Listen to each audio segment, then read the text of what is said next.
we told everyone you would be here till roughly 2 p.m. Okay. We got Mhm. about 20, 30 minutes left. Since we're coming to the end of our time here, this appearance, and thank you, you've been great. I think this has been a great appearance. You know, I glanced at the chat. Most people who are positive are really liking this for the record. A lot of people are trolls. I don't give a shit. I've been ignoring them the entire Right. time. But before we even think about a journey, so let me ask you, it's been a long time coming. I know for a fact that you've talked about me over the years. You probably know of me and my content. You've watched some of it. Do you have anything you've ever wanted to ask me, honestly, up front? It could be anything. I don't care if it's a troll thing. I don't give a fuck. Do you have anything you ever wanted to ask me? I will answer it for you right now. Why don't you play WWE Champions? I did.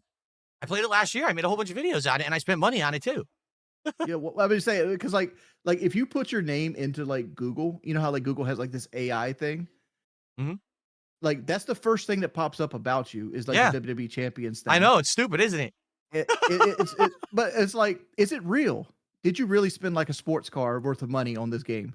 Well, the game, let's give you a full background. The game came out in 2017. Okay. It's Mhm. been out since then. So it's like over 8.5 years the game's been out. Since the game came out, yeah, I spent a lot of money on it. For sure. Because like 100%. I've seen numbers and like I'm like these numbers can't be real. Because like Then people were like basing it off like your bank account leaks and everything else. And it's like Phil has spent like $100,000 off this game in the last 10 years. the truth is I have absolutely no clue how much I've spent. I don't. I really don't. I never tallied it all up or whatever. But the numbers that these people use are always erroneous because here's why. The way mobile games work, there's two ways to buy in a mobile game.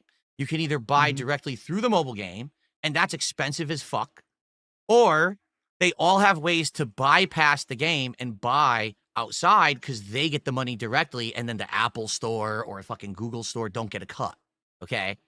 So People who actually play these games for real don't ever spend money in the game. You'd be an idiot. so you perfected the art of getting to the slot machine. Like instead of Yeah. paying the slot machine's fee, you're like, I'm gonna pay the slot machine repair guy's fee. Yeah. Why on earth would you buy full price ever? You don't. And depending on where you buy, you can get credits that So now you get free shit and stuff. You know what I'm saying? so So they base all their calculations on if I was a complete fucking idiot and I opened my wallet and tossed money at the game, I spent 100 grand. No, I didn't spend 100 grand. That's a moron that does that. You use the ways that they provide to save the I money mean, to get the well, discounts, to have the character. By the way, so for example, there's an event going on, right? If you have the character from last month that was the new character in the game, you already beat the event. You didn't have to spend any money because that's how it's yeah, built. You but know you're what I'm saying it's saying? more to spend 100 grand, but like people are gonna take that. Like even if you got 50% off, Mhm. that's still $50,000 of 100 grand. Yeah, That's a Chevrolet Tahoe. you're right. Like You're I mean, it you're absolutely right. And I think what it is everyone has something that they like to spend money on, right? now here's the Everyone. hard question, Phil. Here's the hard question. What Mhm. was going on in your life at the time that made you go to WWE Champions to get to that point where it's like you had to do this? Like what was the appeal of it? Like did you like being high on the leaderboard? Did you like just being good at the game? Was it something you did while you were like inebriated? Like what headspace are you in when you're buying like $200 worth of this stuff? It depends. Like, for example, at first, whenever you start playing something new and there's the feeling, the endorphin rush that, oh, if I just buy something immediately, I get a bunch of the top tier shit, and now it's like a shortcut into winning. It's not like us playing console games where you Mhm. want to earn it. In these games, it's literally spend to win. Everyone knows that about mobile So games. It's spend to win. So you spend, you immediately get to win. You immediately get that, oh, I level up the good new character. I'm kicking ass. I'm beating all the game modes and stuff like that. Um, for me, mobile games have literally never been more than just a way to have something passively relaxing to do in the background. I never sit here and I'm like, I'm going to play WWE Champions for 4 hours straight right now. It's never happened. I'll do that, but something else is going on, I or you don't know I what I don't mean? I don't knock people for spending money in games because like people spend money to entertain themselves all the time. Like that's not a knock I have. I'm just curious about the mindset that people have to be in there because people go to the bar and drink fucking $200 away. I don't give a fuck if you do that or you want to buy the new skin on Rainbow, whatever it is, whatever makes you happy in life. We're here for a short time, not a long time. Like nothing we do actually ever fucking matters. In a long enough timeline, Hitler disappears, right? I'm Eventually. just saying, eventually, it's like I bet there's like if I ask you right now, like Chinese dictator names from like the 16th century, Right. most No people don't one. know who they are. Right. A bit, long enough time, like everything goes away. But I just find it funny is like you said you play him passively and Mhm. you do all this stuff and you ever I always feel like failure is a recipe for success. And I've looked at your record and it's something like 2,000 some wins and like 17 losses or something like that. Some very obscure number. I don't know the exact numbers, but like it's very lopsided. You have like a 95% win rate or something Oh, like in the that. in the game, like the game's Yeah. matches and stuff. Oh, Yeah. do you know why? Because in the game you just cheat. Yeah, but All did you you get gotta caught do. up in like did you Let's get caught say up in camaraderie and stuff like that? let Because you're in let. clans. Oh, yeah. So if you're playing the game and you're about to lose a match, you close the app and it doesn't count. Oh, so you're a plug puller. Oh, I Yeah, hated you in Mortal yeah. Kombat. It's been like that since day one. Like in that game, all mobile games are like that too. Like if you're about to get fucked, you just, whoop. Oh, fuck you. It does. Yeah. But in that game, wins and losses don't matter. Like no one ranks against it or No, anything. what It's what not a you just competitive said game. is Lokier God's entire career. That's right. But the difference is I do it as a casual thing for fun on the side. I'm not like, putting videos out of that shit and and promoting, oh, that's how you should do. I never do that shit when I play a fighting game or, I play it out in that case. I think that's the right thing to do. I'm not going to ruin someone's record or fuck them out of points or whatever, because I pulled the plug there. Mobile game, who gives a fuck? Right? Um, but yeah, I no, mean, here's the thing. I will say this. Back in the day, I spent a lot more. Admittedly, I spent way too much. I've already talked about this till I was blue in the face. I, you know, I know, but I you asked me spent to too ask much. anything. Oh yeah, That's what I'm it's fine. curious I take about. no offense whatsoever at this. I spent too much money. I was out of control. I went through a bankruptcy, right? I went through all this stuff. I am much better today. Do I still Well, spend money on before mobile we skim games over it, today? Oh, go ahead. uh, was being a part of the clan part of it? Like you wanted to keep up with the boys and be the and be the powerful unit. Like, because I figured that was part of it because you were in a clan in the Yeah. game. I'm like, these guys are counting on him to be this strong all the time. And did you like that aspect of it? Is that what helped you spend? Because like there was a period. This is going to be bad. It's going to sound bad, right? There was a Oh period where boy. you were having back taxes Hmm. problems, and you did this fundraising stream, and I want to say it was $10,000, No, I right? never raised $10,000. Never. That might have been the number you were aiming for, but whatever it is, but you got like $4,000 or $5,000 on this fundraising stream, and then that night you spent like $1,000 on WWE Champions, I and I'm I like, have what? no idea if that's true or not. I doubt it. That's probably what they said. I'm like, what makes this person make this choice? And that's the curious thing about. I don't care about all the things like, all right, you get $5,000. I need to pay I'm using fake numbers here. Don't look at the numbers as like actual Mhm. numbers. You get X amount of money here. You owe the IRS this amount of money. What makes you make the choice of taking this money and putting it in a third party, which is WWE Champions? You understand what I'm saying? Yeah. It's like what makes that concept? You're It's like basically what you're asking me is like it why the are you level not paying the rent? exactly. Is it the level of addiction where even though I know that there is hardcore bad consequences that I can't stop, that I would still blow Right. the money on it. At one point it was. I'll tell you that outright. Actually, with WWE Champions, it was bad. And there was another game too that I've talked about, WWE Supercard, that I played before WWE Champions. And that one was even worse, actually, where I was dumping money into it. Like you had to pay $700 to even like participate properly in an event. I'm not kidding. It was that bad. Like to get a stupid Hulk Hogan card. It was like, you had to keep dumping money to play in the event. It was insane. So you knew anyone who had the card was basically dumping insane amounts of money into this game. It was the only way to do it. In regards to the clan aspect, yes and no. Like if you're in a clan or if you're in a group or whatever it's called in one of these games, yeah, you're communicating about the game. You're talking. Your clan is pumping you up. Yeah, we got to get the new character. We got to play. We got to do this. At the same time, there's a lot of like, you feel like responsibility because now when you've spent so much, they expect you that you're going to be the one who's going to spend again, who's going to get that character, and you're going to play that event, and it's going to help out your clan or whatever it is for the next event. And if you don't, it's not like anyone could get angry at you for not doing it, but it just becomes a thing. It's just something you do, right? It's just what I'm doing. But like I said, that was many years ago. And I don't do that shit anymore. Like, I've been done with that for many years of overspending like that and going crazy. Mm. I do still play mobile games. And by the way, it's not WWE Champions all the time. There's a few other games I casually play from here to there. Do I spend money on them? Yes, I do. It's my money. I have a right to. But I'm not stupid. I'm not doing what I used to do where it's out of control and there's addiction involved. Do And you that's why I warned my viewers about this. When I played the game last year on streams, I was like, guys, we're going to do this pull, right? I'm going to show you the odds of actually getting something good in a mobile game. You're going to see firsthand. I'm going to spend the money to show you. Let this be a learning lesson for you that you don't fall into this level of addiction. You're doing this shit because this is going to fuck you up. You could end up in a horrible financial position because of dumb things you did. You know, well, my there's other bankruptcy. consequences too. Go ahead. Do you think it's ever affected in your interpersonal relationships? In regards to what? Like with my wife? Not with your wife, but more so like your ex. Do you think like it Oh, affected no. like your That had your nothing to do with relationship it at them? all. Zero. Okay. Zero impact on that. Yeah. In fact, it mostly got bad during the time when I was falling out with my ex. That's when it got really bad. You Okay. know, That basically, makes sense. I've said this to my audience too. Like, there was a time period for about a year and a half where we were living together, but we weren't really together. You know what I'm saying? Like, we were more like Mhm. roommates than we were romantic. And there was so much bad going on there.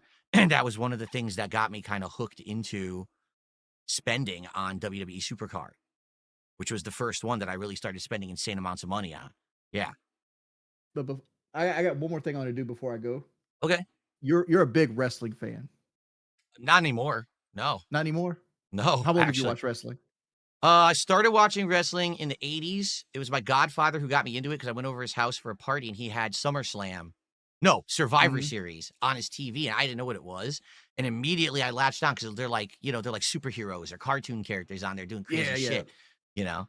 So I've been watching since the 80s, but I didn't watch during the Attitude Era. Then I came back after the Attitude Era. Then I stopped So watching you for a skipped the long good part. time. I did. I skipped the Attitude Era and I skipped I quit doing Smart Guys, my wrestling commentary show in 2014. And then I watched wrestling for like another year or two and I stopped cold turkey and I only just started watching again this year only for 4 months and then I stopped again. So, 'Cause yeah. I had a 10-question quiz I had for you for WWE, Uh-huh. and I want to see how well you did on it. Go for it. I'm gonna start with the easy questions, and they're gonna progressively get harder. Okay. Okay. How well you think you're gonna do? I don't know because I don't know what time period these questions are from. So I They're, have they're no from the idea. 80s to current day. 80s to current day. I'll probably get half right. All right. First question. The pedigree is the signature move of what wrestler? Triple H. Triple H. That's correct. That's a correct answer. Old Triple H. Do you have any opinion on Triple H? Do you think he's good Uh for the company? Oh, at this point, I have no idea. I know a lot of people don't like him anymore. They say that now he's in a position of power, he's ruining everything. But I'm not really following in the last couple of years, just the 4 months I followed. So I don't know. Back in the day, everyone hated him because he controlled the company, basically. Married Stephanie, and then he was always on top. So people I didn't always, like him that I much. thought it was always a Keemstar move, the whole Stephanie McMahon test. Because like I was watching wrestling when Tess was like going to marry Stephanie McMahon, and all of a sudden Triple H married her behind the scenes. But realistically, Tess was never in the running. They were trying to push him up the card. Yeah. Yeah, that kind of stuff. Yep. So here's the second question: who was the first ever WWE Universal Champion? Oh, Universal Champion? I don't know. It might have been. Was that Finn Balor? And then he lost the No, title right away? No, I don't remember that. No. Chris Jericho. Really? I didn't Chris even know that. Jericho. I had no idea. Okay. All right. Who was the very first WWE champion? Period. Like federation and everything. Who was the very first one? Oh, wait, so you're going all the way back to the very beginning of WWE? Yeah, WWF as well. I Not have no not the changeover. Yeah, you're talking old school. I have no idea. Zero. Nature Boy Buddy Rogers. Uh, No. Didn't know. That was before my time, that's for sure. Okay, so we should go a little bit easier. Who was the first black world champion? Booker T. No, no, I take that back. Ron Simmons. Ron Simmons. Ron Simmons. Ron Simmons is the answer. Correct. All right. Bruno Sammartino or Hulk Hogan? Who pulled more money throughout their career? Oh, wow.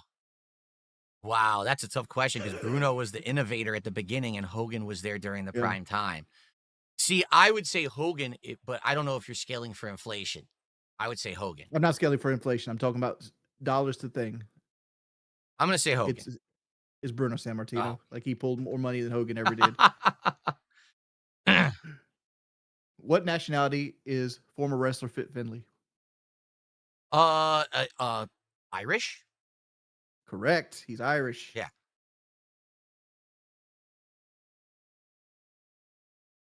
All right. Now that he's known as Triple H, what is the ring name of the wrestler signed in 1995? What was his original name? Terrorizing. Correct. Yeah. Awful. Worst fucking name ever. It's kind of like the Ringmaster. Remember the Ringmaster with Stone Cold Steve Austin? Yep. Yep. Awful. All those gimmicks back then were so terrible. Fucking Tatanka, the Native American, who wasn't actually Native American in any way, shape, or form. He was like a Latino guy. It's fucking terrible. It's to dance around and pretend like he's a Native American, like so offensive. It's like, Jesus. Dude, they always did offensive shit. Like the whole Iraq. Like Vince McMahon's a racist. He's a racist, sexist person. He always 100% was doing it on purpose. He knew he was pushing the envelope. He knew people would talk about it. I mean, yeah, he was totally a troll in that regard. All right. Who is the youngest WWE champion of all time? Oh, fuck. At one point, it was Randy Orton, but someone might have been younger after him, and I don't know. But it was Randy Orton at one point. Randy Orton is the correct answer. Ah, okay. This was a kind of a bullshit question. But I'm on who body slammed Andre the Giant at WrestleMania 3? Oh, everyone knows that's Hulk Hogan. That's a super easy question. Yeah, but like the question is super easy, but it's like people they build it as like this is the first time Andre's ever been picked up. Yeah. But like everybody's done it. Like mid card guys used to slam him in Japan and stuff like that. Yeah. Here's one. Here's a tough one. Who created the 450 splash? Oh, who created it? I actually have absolutely no idea. You're gonna be shocked by this. This is why I concluded this one. You wanna give a guess? No, I really have no idea. No clue. Scott Steiner. Really? I wouldn't have Scott Steiner created the 450 splash in 1989. Yeah, he did it. I remember he did it, but I didn't know he invented it. Wow, that's crazy. Because now it's a cruiserweight thing, but he was a giant dude always. Dude, Scott Steiner was always fucking big. Like, you know what's the sad thing about Scott Steiner is like he literally right now in his career, he's still doing WWE stuff in his like 60s. Yeah. And it's like, how bad were you with your money? Because like Ric Flair was notoriously bad with his money. That's why he wrestled well into like his 70s, because he would blow his money as fast as he would make it. And I think Scott Steiner, I don't know the man's finances by no means, but like to still be doing this, is he doing it for the love of the game, or is he doing this because he needs to pay rent? Probably a little of both, you would think, because if he really hated it, he probably wouldn't do it. But at the same time, hey, money talks. But it also be like Scott Steiner's one of those wrestlers I thought would die young, and he's kind of like exceeded that, because like a lot of wrestlers die because like I remember Logan Paul recently stated in an interview that wrestling isn't so much about skill, it's about your tolerance of pain. Like the people that are very good at tolerating pain tend to go up in the company, and the ones that don't tend to fall down, because you can do more events, you can do more for events, and to alleviate the pain, it's easier to recover if your body's mostly muscle. That's why you see a lot of these guys that get really jacked and they take these steroids, is because it's easier for that muscle to like not bruise and or heal after being damaged. So it's like, oh, which is funny because like you see people like Jelly Roll and stuff like that, and you're probably shedding viewers right now, but I've always wanted to talk with you about wrestling. It's all good. Because I grew up watching wrestling. I remember the day I stopped watching wrestling. It was the finger poke of doom in WCW. Like Kevin Nash had just beat Goldberg and ended the streak, and Nash came in and gave the belt to Hogan right then and there on the next Raw, like a day later. And I'm like, this is fucking terrible. Like, what is this? Yeah. Like, no match, no build up. Let's just give the belt to Hogan. They didn't give a shit, but hey, back then they were the leader. They were You beating know, I can just WWF. picture Vince Russo in the back. You know what, dog?